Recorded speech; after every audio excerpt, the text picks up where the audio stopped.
जय Jagannath. Hello friends, आज ये वीडियो आम +3 first semester Berhampur university AEC Odia question paper discussion करबा। तो एईसी ओडिया परिशुद्ध भाषा और लिखन धारार 100 मार्क क्वेश्चन आंसर डिस्कसन करबा। एई प्रश्न बारंबार पड़े, तो जो मानकर भी एग्जाम है नहीं, जमित कि मयूरभंज यूनिवर्सिटी पिलांकर एग्जाम है नहीं, तो सेमानक पई एई क्लास टी बहुत इंपोर्टेंट रहइबो।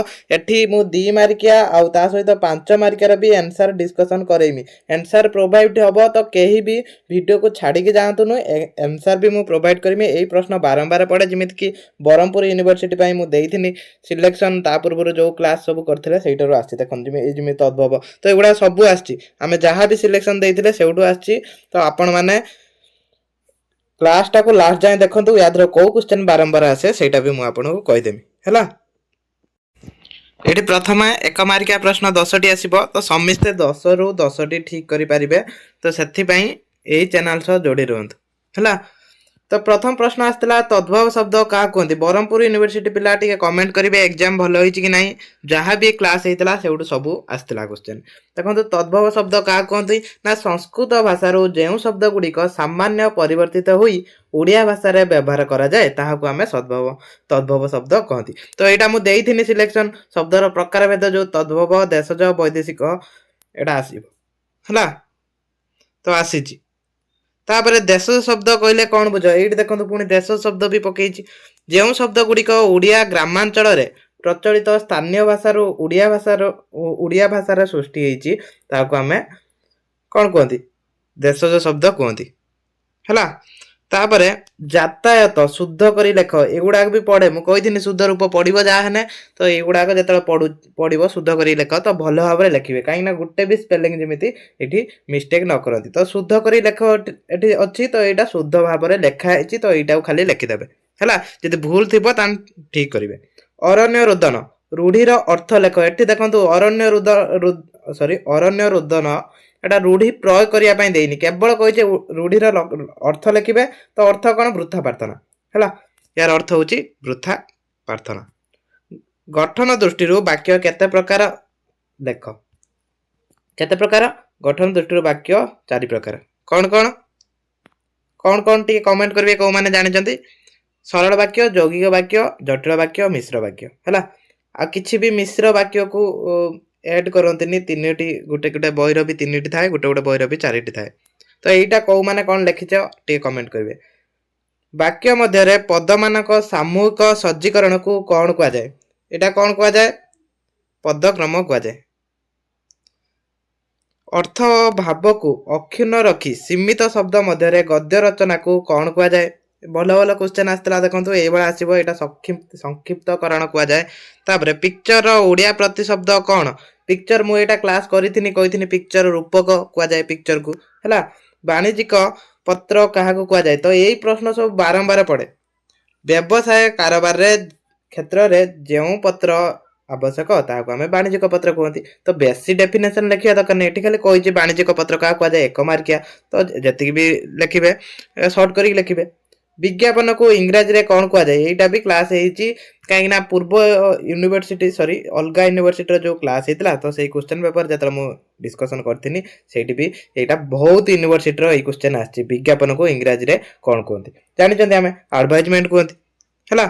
तापर ख विभाग ये 2 मार्किया प्रश्न 9टी आसो, तो यार भी आंसर मु काढ़ी देछि, आंसर भी अच्छी। तो प्रथम क्वेश्चन कौन रोचे देखी ना, 2 मार्किया 5 मार्किया है। तापर मु आंसर एकाथरे प्रोवाइड करदेमी। तो जो मानकर आगु एग्जाम अच्छी निहाती भाव से माने ए क्लास एतिकी क्वेश्चन पढ़ंतु है। यादरू 30 रु 40 मार्क प्रश्न आसीबो, देखिबे यादरू 30 रु 40 मार्क प्रश्न आसीबो। आ को यूनिवर्सिटी पिला ए क्लास टी देखुछ तो टिके कमेंट करदेबे। ये 2 मार्किया प्रथम प्रश्न आसला, समस्त 50 शब्द लिखे, बेसी लिखे। तत्सम शब्द क्या कह जाए? सदृष्ट लेख। देखो कही तत्सम तद्भव देशज वैदेशिक ये 4टी, तो 4टी जाक ही आसची। निर्भुल लेखनर 2टी उपाय लेख, तो सब सहज क्वेश्चन आसो ही आसो। तुलनात्मक रूढ़ी कहले कौन बुझ? उदाहरण सह लेख। रूढ़ीर प्रकार भेद मुझे क्लास करी। तुलनात्मक रूढ़ी, क्रियायुक्त रूढ़ी, क्रियाहीन रूढ़ी कही यहाँ आसो, ये देखो आसी। जटिल वाक्य क्या कह जाए? सदृष्टार्थ बुझाओ। जटिल वाक्य क्या कह जाए लिखे, तार गोटे उदाहरण देदेवे। तो वाक्यर जो चारि प्रकार वाक्य थिला आमे क्लास करिथिले तो सेउठु ही आछि गुटी अनुच्छेद को केउ उपाय संक्षिप्तकरण करा जाय दर्शाओ को उपाय करा जाय तो एटा दिया हेतला सिलेक्शन यूनिट 3 रु आछि हला तापर पिक्चर सॉरी सांस्कृतिक पिक्चर का कोंती सांस्कृतिक पिक्चर एटा पिक्चर प्रकार भेद रु आछि तापर संवाद पत्र संपादकीय पृष्ठा अतीव गुरुत्वपूर्ण किपरि बुझा तापर विज्ञापन मुख्य उद्देश्य गुडी का लेख विज्ञापन कोन उद्देश्य रहउची पत्र लिखन प्रसंग लिखन पद्धति संबंध रे बुझा तो एति थिला 2 मार्किया प्रश्न तापर एटी 8 मार्किया प्रश्न आसीबो सॉरी 5 मार्किया प्रश्न आसीबो 10 टी तो 10 रु समिस्ते 8 टी करिवे एटी गुटे पेज रु 1.5 पेज लिखिबे काहे ना ओडिसी शब्द रे लिखिया पई कहूची तो गुटे पेज रु 1.5 पेज रे लिखिबे एटी प्रथम प्रश्न कोन थिला ओडिया भाषा शब्द गठन प्रस्तुति प्रणाली संबंध रे टिप्पणी लेख तो शब्द गठन प्रस्तुति प्रणाली टा लिखिबे वर्ण अशुद्धिर निराकरण उपाय गुडी को सदृष्टांत लेख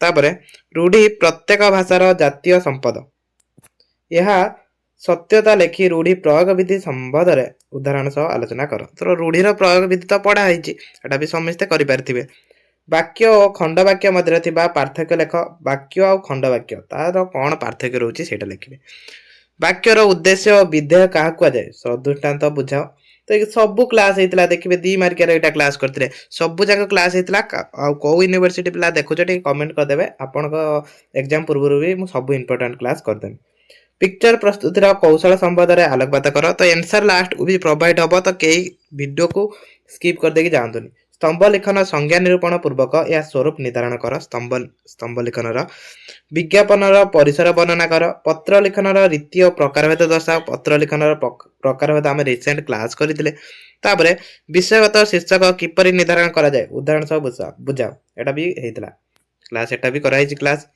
तापरे 8 मार्किया प्रश्न 5टी आसीबो 5टी रु आपण 4टी करिवे तो 800 शब्द माने 3 रु 4 पेज रो एटा लिखिबे तो कौन क्वेश्चन आछे देखंतु सब जाक भी आम सिलेक्शन नु ही आस्तिला रूढ़ीर संज्ञा निरूपण और प्रकारभेद दर्शाई उदाहरण सह या प्रयोग विधि संबंध रे आलोचना कर एटा क्लास हेतिला एटा यूनिट 2 रो क्लास हेतिला हला वाक्य गठन रीति और प्रकारभेद उदाहरण सह आलोचना कर वाक्य गठन प्रकारभेद एटा बहुत पूर्व आमे क्लास करथिले सिलेक्शन देथिले प्रकारभेद भी पढिछि देखंतु तापरे अनुच्छेद लिखिन गुरुत्व वर्णना करी एहा छात्र छात्री को बौद्धिक विकास किपरि सहायक होइताय आलोकपात कर तो सिंपल क्वेश्चन विज्ञापन उपकारिता अपकारिता लिखी यह प्रस्तुति कौशल संबंध लेख विज्ञापन कौशल तो आम पढ़ी किंतु उपकारिता अपकारिता आम पढ़ी ना किंतु जो मैंने भी क्लास करथिबे सेही क्लास निहाती भाव कर देथिबे पत्र लेखन कलात्मक दिग संपर्क में आलोचना करी तुम जीवन लक्ष्य विषय बंधुक निकट को एक पत्र नमूना प्रस्तुत कर ये गोटे पत्र लिखा गोटे देछि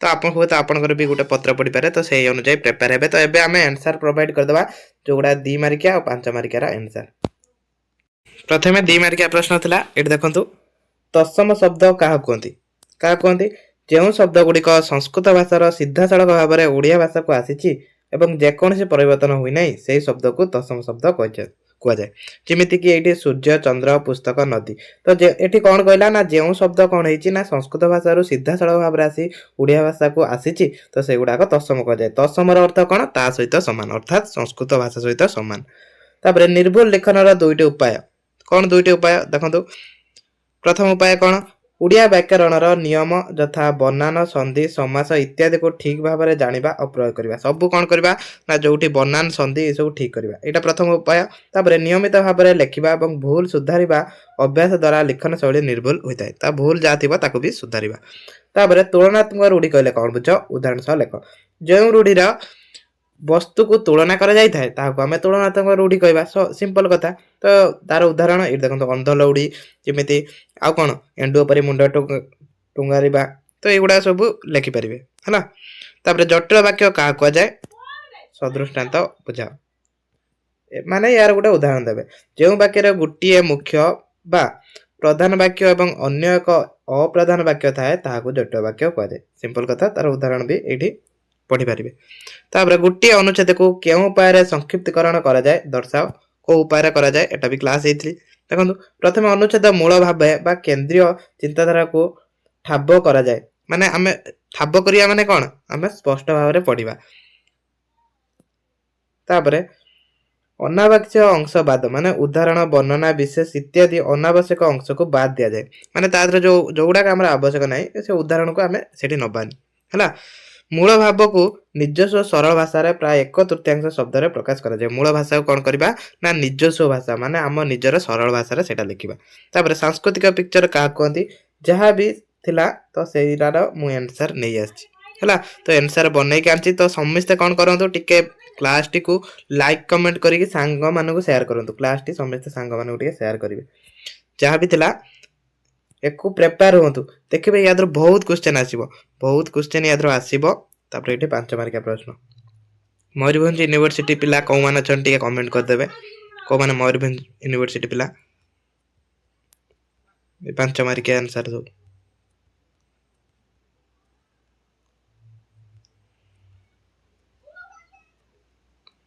ପିକ୍ଚର ପ୍ରସ୍ତୁତ କୌଶଳ ଏଇଟା ଭେରି ଭେରି ଇମ୍ପୋର୍ଟାଣ୍ଟ।